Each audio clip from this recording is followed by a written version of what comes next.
ಧರ್ಮಸ್ಥಳದ ವಿರುದ್ಧ AI video ಮಾಡಿದ್ದ ಪ್ರಕರಣದಲ್ಲಿ ಯೂಟ್ಯೂಬರ್ ಸಮೀರ್ ಎಂಡಿಗೆ ಬಂಧನ ಭೀತಿ ಎದುರಾಗ್ತಾ ಇದೆ. ಇಂದು ಕೊನೆಗೂ ಸಮೀರ್ ವಿಚಾರಣೆಗೆ ಹಾಜರಾಗಿದ್ದಾನೆ. ಷರತ್ತುಬದ್ಧ ಜಾಮೀನಿನ ಮೇಲೆ ಹೊರಗಿರುವಂಥ ಸಮೀರ್ ಬೆಳ್ತಂಗಡಿ ಪೊಲೀಸರ ಮುಂದೆ ವಿಚಾರಣೆಗೆ ಹಾಜರಾಗಿದ್ದಾನೆ. 3 ಬಾರಿ ನೋಟಿಸ್ ನೀಡಿ 2 ಬಾರಿ ಮನೆಗೆ ನೋಟಿಸ್ ಅಂಟಿಸಿದ್ರು ಕೂಡ ಕ್ಯಾರೆ ಎನ್ನದ ಸಮೀರ್ ಎಂಡಿಗೆ ಈಗ ಕಾಕಿ ಡ್ರಿಲ್ ಶುರು ಮಾಡಿದೆ.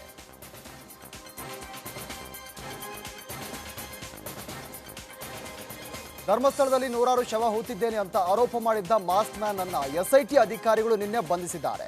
ಬಂಧನದ ಬಳಿಕ ಕೋರ್ಟ್ ಹಾಜರುಪಡಿಸಿದ್ದ ಎಸ್ಐಟಿ ತಂಡ 10 ದಿನಗಳ ಕಾಲ ಕಸ್ಟಡಿಗೆ ತೆಗೆದುಕೊಂಡಿತು. ಮಾಸ್ಕ್ ಮ್ಯಾನ್ ಚಿನ್ನಯ್ಯನ ಅಸಲಿ ತನಿಖೆ ಶುರುವಾಗಿದೆ. ಶವ ಹೂತಿಟಕ್ಕೆ ಸೇರಿ ಷಡ್ಯಂತ್ರ ಬಗ್ಗೆಯೂ ಕೂಡ ಎಸ್ಐಟಿ ವಿಚಾರಣೆ ಮಾಡಲಿದೆ.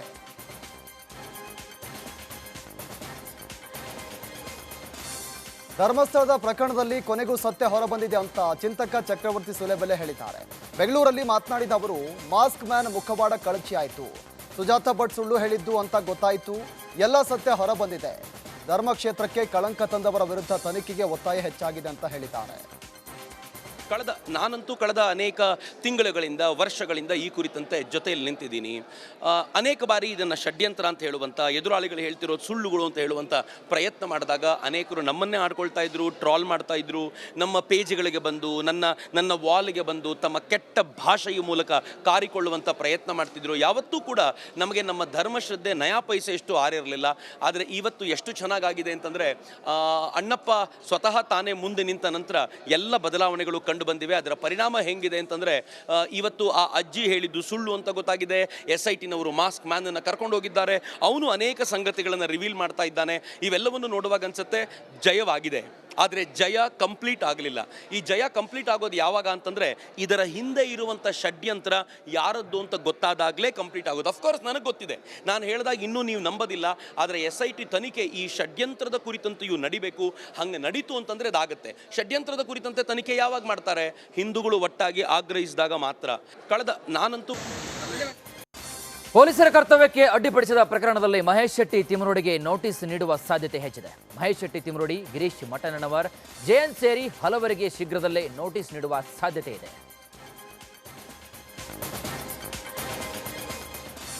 ಸುಜಾತ ಭಟ್ ಮನೆಗೆ ಪೊಲೀಸ್ ಬಿಗಿ ಭದ್ರತೆ ನೀಡಲಾಗಿದೆ. ಇಂದು ಸುಜಾತ ಭಟ್ಗೆ SITಯಿಂದ ವಿಚಾರಣೆ ಸಾಧ್ಯತೆ ಇದ್ದು, ಬೆಂಗಳೂರಿನ ಬನಶಂಕರಿಯಲ್ಲಿ ಇರುವಂತಹ ಸುಜಾತ ಭಟ್ ಮನೆಯಲ್ಲಿ 2 ಮಹಿಳಾ ಪೊಲೀಸರು, ಮನೆಯ ಹೊರಗಡೆ 2 ಪೊಲೀಸರನ್ನು ನಿಯೋಜನೆ ಮಾಡಲಾಗಿದೆ.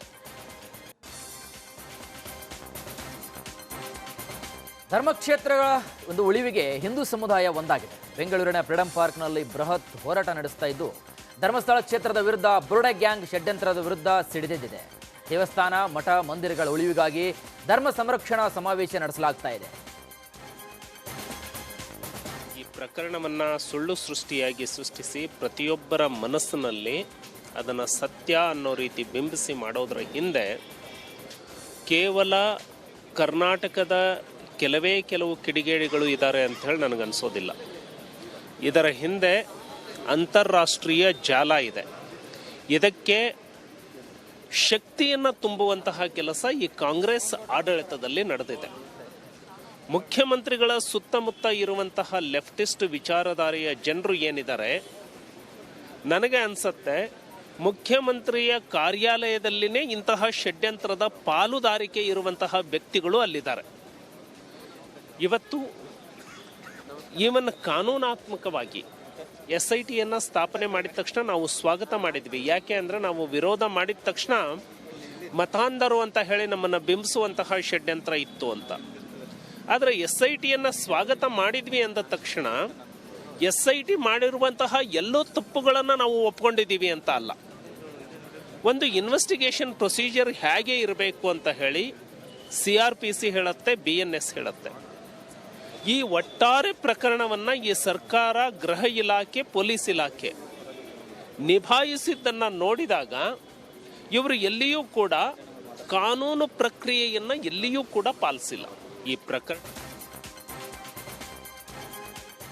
ಅಗೆದ ಬುರುಡೆ ಜೊತೆ ಮತ್ತೊಂದು ಬುರುಡೆ ಪ್ಲಾಂಟ್ ಮಾಡಿದೆಯಾ ಅನ್ನೋ ಅನುಮಾನ ಹೆಚ್ಚಾಗ್ತಾ ಇದೆ.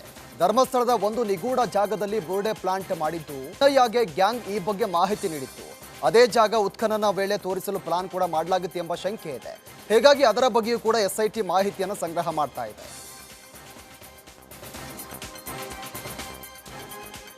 ಇನ್ನು ರಾಜ್ಯ ಸರ್ಕಾರ ಷಡ್ಯಂತ್ರಕೋರರ ಕೈಗೊಂಬೆಯಾಗಿದೆ ಅಂತ ಸಂಸದ ಬಸವರಾಜ ಬೊಮ್ಮಾಯಿ ಆರೋಪಿಸಿದ್ದಾರೆ. ಬೆಂಗಳೂರಿನಲ್ಲಿ ಮಾತನಾಡಿರುವ ಬೊಮ್ಮಾಯಿ ಅವರು ಎನ್ಐಎ ತನಿಖೆಯಿಂದಲೇ ಎಲ್ಲ ಮುಖವಾಡ ಕಳಿಸಬೇಕಿದೆ. ಸರ್ಕಾರ ವೋಟ್ ಬ್ಯಾಂಕ್ ಕಳೆದುಕೊಳ್ಳುವಂತಹ ಆತಂಕದಲ್ಲಿದೆ. ಸತ್ಯ ಹೊರಬೀಳುವ ಭಯದಲ್ಲಿ ಎಸ್ಐಟಿ ವರಸೆಯನ್ನು ಬದಲಿಸಿದೆ.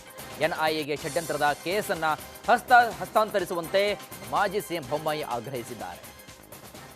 ಮೊದಲನೇದಾಗಿ SIT ಪ್ರಾರಂಭದಲ್ಲಿ ಯಾವ ತನಿಖೆ ಮಾಡಬೇಕಾಗಿತ್ತು, ಈಗ ಅಂತಿಮ ಘಟ್ಟದಲ್ಲಿ ಆ ತನಿಖೆ ಮಾಡ್ತಾ ಇದೆ. ಒಂದು ರೀತಿಯಲ್ಲಿ ಅಪರಾಧಿಗಳನ್ನು ಫಿಕ್ಸ್ ಮಾಡಿ ಶೋಧನೆ ಮಾಡೋಕ್ಕೆ ಹೊರಟಂಗಾಗಿತ್ತು ಇದು. ಅಂದರೆ ಒಂದು 4 ಅಸ್ಥಿಪಂಜರ ಸಿಕ್ಕರೂ ಯಾರನ್ನಾದ್ರೂ ಅಪರಾಧಿ ಮಾಡಬೇಕನ್ನುವಂಥ ಹುನ್ನಾರದಿಂದನೇ ಹೋಗಿರುವಂಥದ್ದು ಭಾಳ ಸ್ಪಷ್ಟ. ಯಾಕಂದರೆ ಅವನು ಬೊಟ್ಟು ಮಾಡಿ ತೋರಿಸಿದಲ್ಲಿ, ಅವನು ಕಾಲಿಟ್ಟಲ್ಲಿ, ಕೈ ಇಟ್ಟಲ್ಲಿ ಎಲ್ಲ ಕಡೆ ನೀವು ಭೂಮಿ ಏನಾಗಿದ್ರಿ ಸಿಗಲಿಲ್ಲ. ಮೊದಲೇ ಒಂದು ಸತಿ 2 ಸತಿ ಸಿಗಲಿಲ್ಲದಾಗೆ ಅವನನ್ನು ಈ ಪ್ರಶ್ನೆಗಳನ್ನು ಕೇಳಿದರೆ ಇವತ್ತು ಇಷ್ಟೆಲ್ಲ ಪ್ರಶ್ನೆ ಬರ್ತಿದ್ದಲ್ಲ. ಈ ನಡುವೇನಾಗಿದೆ, ಸುಮಾರು 20 ದಿವಸದಲ್ಲಿ ಧರ್ಮಸ್ಥಳದ ಕೇಂದ್ರಕ್ಕೆ ಎಷ್ಟು ಕೆಟ್ಟ ಹೆಸರನ್ನು ತರಬೇಕು, ಎಷ್ಟು ಧರ್ಮಸ್ಥಳದ ವಿರುದ್ಧ ಷಡ್ಯಂತ್ರ ನಡೆದಿದ್ದು ಧರ್ಮದ ಮೇಲಿನ ಪ್ರಹಾರ ನಡೆಸಲಾಗ್ತಿದೆ ಅಂತ ವಜ್ರದೇಹಿ ಶ್ರೀಗಳು ಆರೋಪ ಮಾಡಿದ್ದಾರೆ. ಬೆಂಗಳೂರಲ್ಲಿ ಮಾತನಾಡಿದ ಅವರು, ಹಿಂದೂ ಧರ್ಮ ನಂಬಿಕೆಗಳ ಮೇಲೆ ನಿಂತಿರುವಂಥ ವ್ಯವಸ್ಥೆ ಆಗಿದೆ. ಆರಂಭದಲ್ಲೇ ಷಡ್ಯಂತ್ರಕೋರರನ್ನ ಚಿವುಟಿ ಹಾಕಬೇಕಿದೆ ಅಂತ ಆಗ್ರಹ ಮಾಡಿದರು. ಬಹಳ ಸಮಯದಿಂದ ಆ ಕ್ಷೇತ್ರದ ಬಗ್ಗೆ ಕೆಸರೆರಚಾಟ ಮಾಡಬೇಕು ಮತ್ತು ಆ ಕ್ಷೇತ್ರವನ್ನು ಸುಪರ್ದಿಗೆ ತಗೊಳ್ಬೇಕು ಅನ್ನುವ ದೃಷ್ಟಿಯಿಂದ ಈ ಹೋರಾಟಗಳೆಲ್ಲ ನಡೆದದ್ದೇ ಬಿಟ್ಟರೆ ಇದರಲ್ಲಿ ಯಾವುದೇ ಹುರುಳಿಲ್ಲ. ಅದಕ್ಕೆ ಸೇರಿಗೆ ಈ ಮಾಸ್ಕ್ ಮ್ಯಾನ್.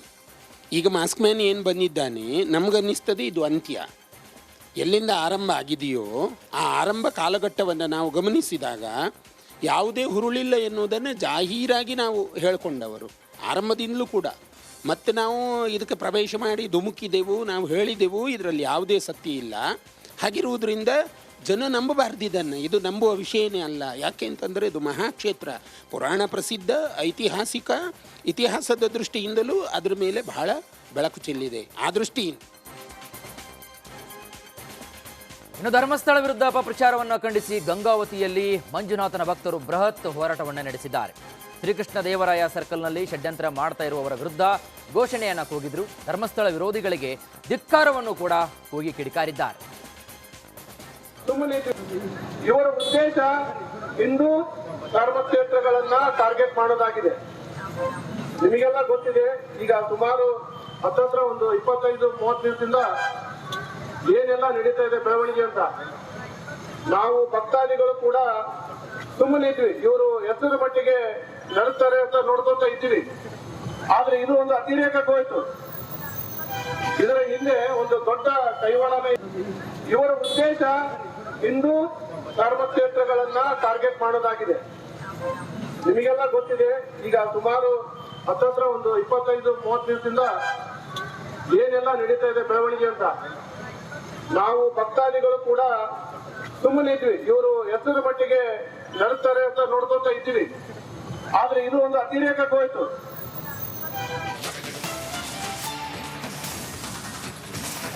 ಸತತ 5 ಗಂಟೆಗಳಿಂದ ಯೂಟ್ಯೂಬರ್ ಸಮೀರ್ ವಿಚಾರಣೆ ನಡೀತಾ ಇದೆ. ಸಮೀರ್ ವಾಯ್ಸ್ ಸ್ಯಾಂಪಲ್ ಪಡಿತಾ ಇರುವಂತ ಪೊಲೀಸರು ಆತನ ವಿಡಿಯೋ ಸ್ಕ್ರಿಪ್ಟ್ ಕೊಟ್ಟು ವಾಯ್ಸ್ ಓವರ್ ಕೊಡಲು ಸೂಚನೆ ಕೊಟ್ಟಿದ್ದಾರೆ ಪೊಲೀಸರು. ಅದನ್ನು ಓದಿಸಿ ವಾಯ್ಸ್ ರೆಕಾರ್ಡ್ ಮಾಡ್ತಾ ಇರುವಂತ ಪೊಲೀಸರು ಸತತ 4 ಗಂಟೆಗಳಿಂದ ಆತನನ್ನ ನಿರಂತರವಾಗಿ ವಿಚಾರಣೆ ಮಾಡ್ತಾ ಇದ್ದಾರೆ. ಆತನ ವಾಯ್ಸ್ ಸ್ಯಾಂಪಲ್ ಕೂಡ ಪಡಿತಾ ಇದ್ದಾರೆ. ಬಳಿಕ ವಾಯ್ಸ್ ಅನ್ನ FSLಗೆ ಕಳಿಸಲು ಪೊಲೀಸರು ಈಗಾಗಲೇ ನಿರ್ಧಾರವನ್ನು ಮಾಡಿದ್ದಾರೆ. ವಿಡಿಯೋ ಮತ್ತು ವಾಯ್ಸ್ಗೆ ತಾಳೆ ಹಾಕಲು FSL ಈಗಾಗಲೇ ಚಿಂತನೆ ಕೂಡ ನಡೆಸಿದೆ. ಸತತ 5 ಗಂಟೆಯಿಂದ ನಿರಂತರವಾಗಿ ಸಮೀರ್ನನ್ನ ಪೊಲೀಸರು ವಿಚಾರಣೆಯನ್ನ ಮಾಡಿದ್ದಾರೆ. ವಿಚಾರಣೆಯ ಬಳಿಕ ಆತನ ವಾಯ್ಸ್ ಸ್ಯಾಂಪಲ್ ಅನ್ನು ಕೂಡ ಪೊಲೀಸರು ಪಡ್ಕೊಳ್ತಾ ಇದ್ದಾರೆ. ಆತನಿಗೆ ವಿಡಿಯೋ ಸ್ಕ್ರಿಪ್ಟ್ ಅನ್ನು ಕೊಟ್ಟು ಅದನ್ನು ವಾಯ್ಸ್ ಕೊಡಲು ಪೊಲೀಸರು ತಿಳಿಸಿದ್ರು. ಅದನ್ನು ಓದಿಸಿ ವಾಯ್ಸ್ ರೆಕಾರ್ಡ್ ಮಾಡಿಕೊಂಡು ನಂತರ ಅದನ್ನು FSLಗೆ ಕಳಿಸ್ತಾರೆ. ಆತನ ವಾಯ್ಸ್ ಏನು ವಿಡಿಯೋದಲ್ಲಿ ಸಾಮಾಜಿಕ ಜಾಲತಾಣದಲ್ಲಿ ಹರಿಬಿಟ್ಟಿದ್ದಲ್ಲ, ಆ ಒಂದು ವಿಡಿಯೋ ಮತ್ತು ಈಗ ಕೊಡುವಂಥ ವಾಯ್ಸ್ ಸ್ಯಾಂಪಲ್ ಅನ್ನು ತಾಳೆ ಮಾಡಿ ನೋಡ್ತಾರೆ. ಎರಡೂ ಕೂಡ ಮ್ಯಾಚ್ ಆದರೆ ಇದು ಆತನದ್ದೇ ಆಡಿಯೋ ಅನ್ನೋದು ಗೊತ್ತಾಗುತ್ತೆ. ಹೀಗಾಗಿ FSLಗೆ ಈ ವಾಯ್ಸ್ ಸ್ಯಾಂಪಲ್ ಅನ್ನು ರವಾನೆ ಮಾಡ್ತಾರೆ. ಸತತ 5 ಗಂಟೆಗಳಿಂದ ನಿರಂತರವಾಗಿ ಸಮೀರ್ನನ್ನ ವಿಚಾರಣೆಯನ್ನ ಮಾಡಿದ್ದಾರೆ. ವಿಚಾರಣೆಯ ಬಳಿಕ ಆತನ ವಾಯ್ಸ್ ಸ್ಯಾಂಪಲ್ ಅನ್ನ ಈಗ ಪೊಲೀಸರು ಪಡ್ಕೊಂಡಿದ್ದಾರೆ. ಅದನ್ನು FSLಗೆ ಕಳಿಸ್ತಾರೆ.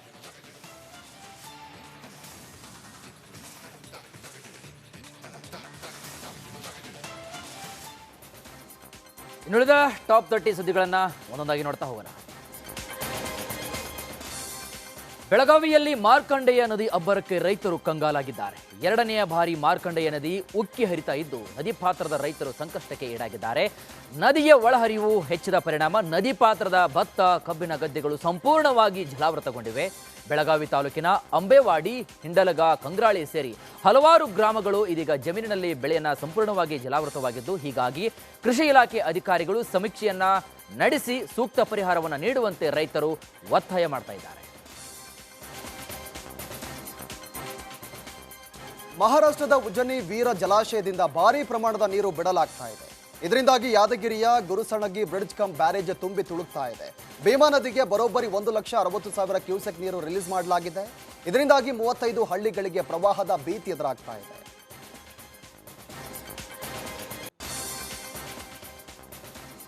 ಇನ್ನು ಮಹಾರಾಷ್ಟ್ರದ ಉಜ್ನಿ ಡ್ಯಾಂನಿಂದ ಅಪಾರ ಪ್ರಮಾಣದ ನೀರನ್ನು ರಿಲೀಸ್ ಮಾಡಲಾಗಿದ್ದು ಭೀಮಾ ನದಿ ದಡದ ಯಲ್ಲಮ್ಮ ದೇವಿ ದೇವಸ್ಥಾನಕ್ಕೆ ನೀರು ನುಗ್ಗಿದೆ. ಕಲಬುರಗಿ ಜಿಲ್ಲೆ ಅಫಜಲಪುರದ ಮಣ್ಣೂರು ಗ್ರಾಮದ ಯಲ್ಲಮ್ಮ ದೇವಿ ದೇವಸ್ಥಾನ ಸಂಪೂರ್ಣವಾಗಿ ಜಲಾವೃತಗೊಂಡಿದ್ದು ದೇವಸ್ಥಾನಕ್ಕೆ ತೆರಳುವಂತಹ ಪ್ರಮುಖ ದ್ವಾರ ಬಂದ್ ಮಾಡಲಾಗಿದೆ. ಇದರಿಂದ ಯಲ್ಲಮ್ಮ ದೇವಿ ದರ್ಶನಕ್ಕೆ ಬಂದಂತಹ ಭಕ್ತರಿಗೆ ನಿರಾಶೆಯಾಗಿದೆ. ಯಲ್ಲಮ್ಮ ದೇವಿ ದರ್ಶನಕ್ಕೆ ಬಂದ ಭಕ್ತರು ಹೊರಗೆ ಪಾದುಕೆ ಇಟ್ಟು ದರ್ಶನವನ್ನು ಪಡೆಯಲು ಅವಕಾಶವನ್ನು ಕೂಡ ಕಲ್ಪಿಸಲಾಗಿದೆ.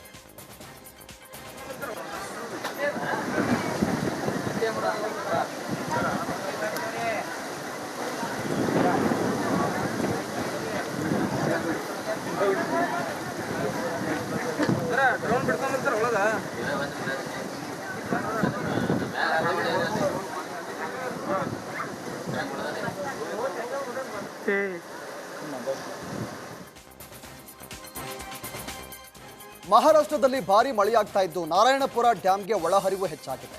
ಈ ಹಿನ್ನೆಲೆ ಯಾದಗಿರಿ ಜಿಲ್ಲೆ ಹುಣಸಗಿ ತಾಲೂಕಿನ ನಾರಾಯಣಪುರದಲ್ಲಿ ಇರುವಂತಹ ಬಸವಸಾಗರ ಡ್ಯಾಂನಿಂದ ನೀರು ರಿಲೀಸ್ ಮಾಡಲಾಗಿದೆ. ಇದರಿಂದಾಗಿ ಕೃಷ್ಣಾ ನದಿಯು ಮೈದುಂಬಿ ಹರಿತಾ ಇದೆ.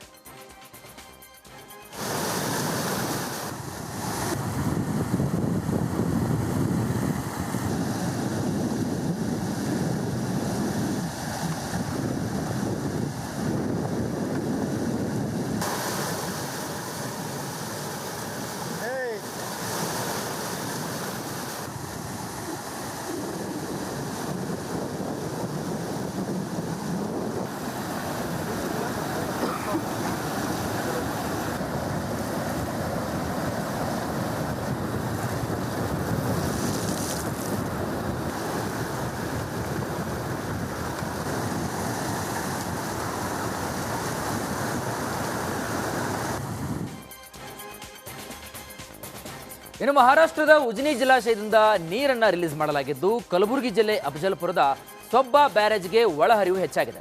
ಹೀಗಾಗಿ ಸೊಣ್ಣ ಬ್ಯಾರೇಜ್ನಿಂದ ಭೀಮಾ ನದಿಗೆ 2,25,000 ಕ್ಯೂಸೆಕ್ ನೀರನ್ನು ಬಿಡುಗಡೆ ಮಾಡಲಾಗಿದೆ. ಇದರಿಂದ ಅಫಜಲಪುರ ತಾಲೂಕಿನ ಗತ್ತರಗ ಮತ್ತು ಗಾಣಗಾಪುರ ಸೇತುವೆ ಮುಳುಗಡೆಯಾಗಿದೆ. ಗತ್ತರಗ ಸೇತುವೆ ಮುಳುಗಡೆ ಹಿನ್ನೆಲೆಯಲ್ಲಿ ಗತ್ತರಗದಿಂದ ಜೇವರ್ಗಿ ಮತ್ತು ವಿಜಯಪುರಕ್ಕೆ ತೆರಳುವಂತಹ ಸಂಚಾರ ವ್ಯವಸ್ಥೆ ಇದೀಗ ಸಂಪೂರ್ಣ ಬಂದ್ ಆಗಿದೆ. ಕೃಷ್ಣಾ ನದಿಗೆ 2 ಲಕ್ಷಕ್ಕೂ ಅಧಿಕ ಕ್ಯೂಸೆಕ್ ನೀರು ಬಿಡುಗಡೆ ಮಾಡಿದ ಬೆನ್ನಲ್ಲೇ ರಾಯಚೂರಿನ ಗುರ್ಜಾಪುರ ಬ್ರಿಡ್ಜ್ ಕಮ್ ಬ್ಯಾರೇಜ್ ಜಲಾವೃತಗೊಂಡಿದೆ. ಗುರ್ಜಾಪುರ ಬ್ರಿಡ್ಜ್ ಕಮ್ ಬ್ಯಾರೇಜ್ನ 194 ತೆರೆದು ನೀರು ರಿಲೀಸ್ ಮಾಡಿದ್ದು, ಈ ಹಿನ್ನೆಲೆ ರಾಯಚೂರು ಯಾದಗಿರಿ ರಸ್ತೆ ಸಂಪರ್ಕ ಕಡಿತಗೊಂಡಿದೆ. ಬ್ರಿಡ್ಜ್ ಮೇಲೆ ವಾಹನಗಳ ಓಡಾಟ ನಿಷೇಧಿಸಲಾಗಿದೆ. 2 ಜಿಲ್ಲೆಗಳ ಸುಮಾರು 30ಕ್ಕೂ ಹೆಚ್ಚು ಹಳ್ಳಿಗಳ ಸಂಪರ್ಕ ಕಡಿತಗೊಂಡಿದೆ. ರಾಯಚೂರು ಜಿಲ್ಲೆ ಲಿಂಗಸಗೂರು, ದೇವದುರ್ಗ ತಾಲೂಕಿನ ನದಿ ಪಾತ್ರದ ಜನರಲ್ಲಿ ಆತಂಕ ಹೆಚ್ಚಾಗಿದೆ. ಕಲಬುರಗಿ ಜಿಲ್ಲೆಯಾದ್ಯಂತ ಸುರಿದ ಭಾರೀ ಮಳೆಗೆ ರೈತರು ಕಂಗಾಲಾಗಿ ಹೋಗಿದ್ದಾರೆ. ನಿರಂತರ ಮಳೆಯಿಂದ ಜಮೀನಿನಲ್ಲಿ ನೀರು ನಿಂತು ಅಪಾರ ಪ್ರಮಾಣದ ಬೆಳೆ ಹಾನಿಯಾಗಿದೆ. ಕಲಬುರಗಿ ಜಿಲ್ಲೆ ಅಫಜಲಪುರ ತಾಲೂಕು ಹಲವು ಗ್ರಾಮಗಳಲ್ಲಿ ಹತ್ತಿ, ತೊಗರಿ, ಉದ್ದು, ಹೆಸರು ಈ ಎಲ್ಲ ಬೆಳೆಗಳು ಸಂಪೂರ್ಣವಾಗಿ ಹಾನಿಯಾಗಿದೆ. ಇನ್ನು ಬೆಳೆ ಹಾನಿ ಬಗ್ಗೆ ಸರ್ವೆ ನಡೆಸದೇ ಇರುವಂತಹ ಅಧಿಕಾರಿಗಳ ವಿರುದ್ಧ ರೈತರು ಇದೀಗ ಆಕ್ರೋಶವನ್ನು ವ್ಯಕ್ತಪಡಿಸ್ತಾ ಇದ್ದಾರೆ. ಚಿತ್ರದುರ್ಗ ಕಾಂಗ್ರೆಸ್ನ ಶಾಸಕ ವೀರೇಂದ್ರ ಪಪ್ಪಿಗೆ ಬಿಗ್ ಶಾಕ್ ಎದುರಾಗಿದೆ. ಆನ್ಲೈನ್ ಬೆಟ್ಟಿಂಗ್ ಮತ್ತು ಅಕ್ರಮ ಹಣ ವರ್ಗಾವಣೆ ಆರೋಪದಲ್ಲಿ ಇಡಿ ಅಧಿಕಾರಿಗಳು ದಾಳಿ ನಡೆಸಿದ್ದು, ಇದೀಗ ನ್ಯಾಯಾಲಯ ಇಡಿ ಕಸ್ಟಡಿಗೆ ವಹಿಸಿ ಆದೇಶವನ್ನು ಹೊರಡಿಸಿದೆ. ಇಡಿ ಅಧಿಕಾರಿಗಳು ಶಾಸಕ ವೀರೇಂದ್ರ ಪಪ್ಪಿಯನ್ನ 14 ದಿನಗಳ ಕಸ್ಟಡಿಗೆ ನೀಡುವಂತೆ ಮನವಿ ಸಲ್ಲಿಸಿದರು. ಆದರೆ ಈಗ ನ್ಯಾಯಾಲಯವು ಆಗಸ್ಟ್ 28, 2025 ಇಡಿ ಕಸ್ಟಡಿಗೆ ಅನುಮತಿ ನೀಡಿದೆ.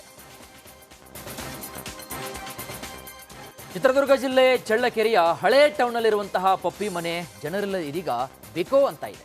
ನಿತ್ಯ ನೂರಾರು ಮಂದಿ ಇರ್ತಾ ಇದ್ದಂತಹ ಜಾಗ ಇದೀಗ ಖಾಲಿಯಾಗಿದೆ. ವೀರೇಂದ್ರ ಪಪ್ಪಿ ಸೇರಿ ಇಬ್ಬರು ಸಹೋದರರ ಮನೆ ಮೇಲೆ ಕೂಡ ಜಾರಿ ನಿರ್ದೇಶನಾಲಯದ ಅಧಿಕಾರಿಗಳು ದಾಳಿಯನ್ನು ನಡೆಸಿದ್ದು ವಿಚಾರಣೆ ನಡೆಸ್ತಾ ಇದ್ದಾರೆ.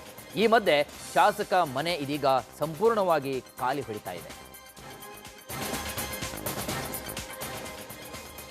ಮೈಸೂರಿನಲ್ಲಿ ಪಡಿತರ ಮಾರಾಟ ದಂಧೆ ಮುಂದುವರೆದಿದೆ. ಸಿಎಂ ಸಿದ್ದರಾಮಯ್ಯ ತವರು ಜಿಲ್ಲೆಯಲ್ಲಿ ನಿರಂತರವಾಗಿ ದಂಧೆ ನಡೀತಾ ಇದೆ. ಮೈಸೂರಿನ ರಾಜ್ಕುಮಾರ್ ರಸ್ತೆಯಲ್ಲಿ ಪಡಿತರ ಅಕ್ಕಿ ರಾಗಿ ಖರೀದಿಸಿ ಬೈಕ್ನಲ್ಲಿ ಸಾಗಾಟ ಮಾಡ್ತಿದ್ದ ಯುವಕರು ಸಿಕ್ಕಿಬಿದ್ದಿದ್ದಾರೆ. ಸ್ಥಳೀಯರು ಅಕ್ಕಿ ಸಾಗಿಸ್ತಾ ಇದ್ದ ಯುವಕರನ್ನ ಪೊಲೀಸರಿಗೆ ಒಪ್ಪಿಸಿದ್ದಾರೆ. ಯುವಕರಿಂದ 114 ಕೆಜಿ ಅಕ್ಕಿ, 60 ಕೆಜಿ ರಾಗಿ, ಒಂದು ಬೈಕ್ ಸೇರಿ ಇಬ್ಬರು ವಶಕ್ಕೆ ಪಡೆಯಲಾಗಿದೆ.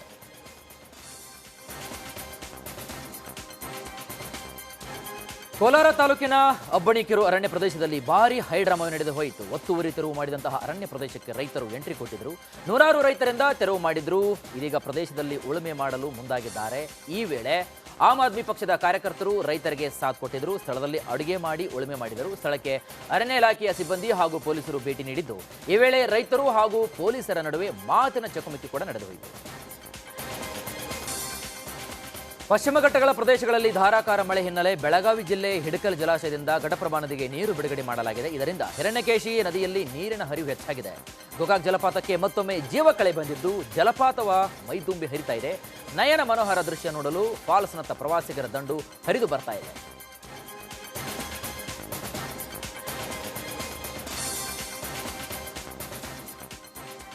ಮಹಾರಾಷ್ಟ್ರದ ಪಶ್ಚಿಮ ಘಟ್ಟ ಪ್ರದೇಶದಲ್ಲಿ ಭಾರೀ ಮಳೆಯಾಗ್ತಾ ಇದ್ದು ಹತ್ತಾರು ಜಲಾಶಯಗಳಿಗೆ ಅಪಾರ ಪ್ರಮಾಣದ ನೀರು ಹರಿದು ಬರ್ತಾ ಇದೆ. ಡ್ಯಾಂಗಳಿಂದ ಲಕ್ಷ ಕ್ಯೂಸೆಕ್ ನೀರು ಬಿಡುಗಡೆ ಮಾಡಲಾಗ್ತಾ ಇದೆ. ಇದರಿಂದಾಗಿ ರಾಜ್ಯದಲ್ಲಿ ಹರಿಯುವ ನದಿಗಳು ಅಪಾಯ ಮಟ್ಟ ಮೀರಿ ಹರಿತಾ ಇದೆ. ಕೃಷ್ಣಾ ನದಿ ಮೂಲಕ ಮಹಾರಾಷ್ಟ್ರದಿಂದ ಆಲಮಟ್ಟಿ ಡ್ಯಾಂಗೆ ನೀರು ಹರಿದು ಬರ್ತಾ ಇದೆ.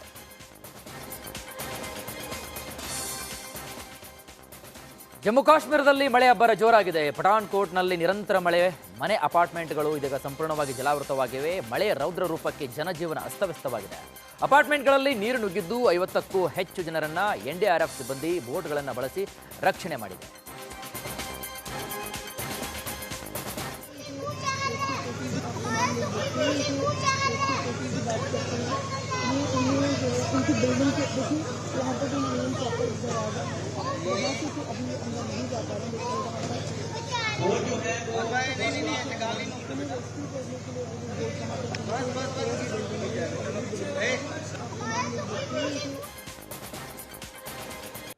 ಉತ್ತರ ಭಾರತದಲ್ಲಿ ಮಳೆ ಅಬ್ಬರಿಸಿ ಬೊಬ್ಬೆರಿತಾ ಇದೆ. ಅತ್ತ ಜಮ್ಮು ಕಾಶ್ಮೀರದಲ್ಲೂ ಕೂಡ ಮಳೆರಾಯನ ಆರ್ಭಟ ಜೋರಾಗಿದೆ.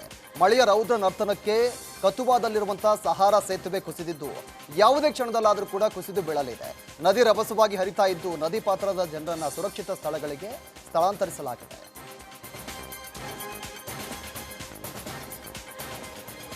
ಇನ್ನು ಗುಜರಾತ್ನಲ್ಲಿಯೂ ಕೂಡ ಮಳೆ ಪ್ರತಾಪ ಜೋರಾಗಿದೆ.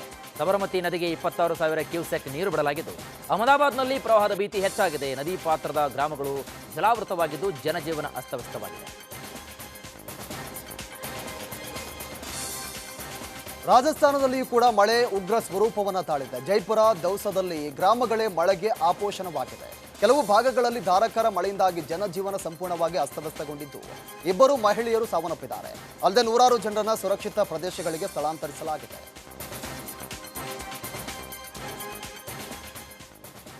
ಪಂಜಾಬ್, ಛತ್ತೀಸ್ಗಢ್ನಲ್ಲಿಯೂ ಕೂಡ ಮಳೆ ಜೋರಾಗಿದೆ. ಯಮುನಾ ನದಿಯ ಉಪನದಿಯಾಗಿರುವಂತಹ ಚಂಬಲ್ ನದಿ ಅಪಾಯ ಮಟ್ಟವನ್ನು ಮೀರಿ ಹರಿತಾ ಇದೆ. ಛತ್ತೀಸ್ಗಢದ ಧವಲ್ಪುರ್ ಮಳೆಗೆ ತತ್ತರಿಸಿ ಹೋಗಿದೆ. ಪ್ರವಾಹಕ್ಕೆ ಇದೀಗ ಜನ ಪರದಾಡುವಂತಹ ಪರಿಸ್ಥಿತಿ ನಿರ್ಮಾಣವಾಗಿದೆ.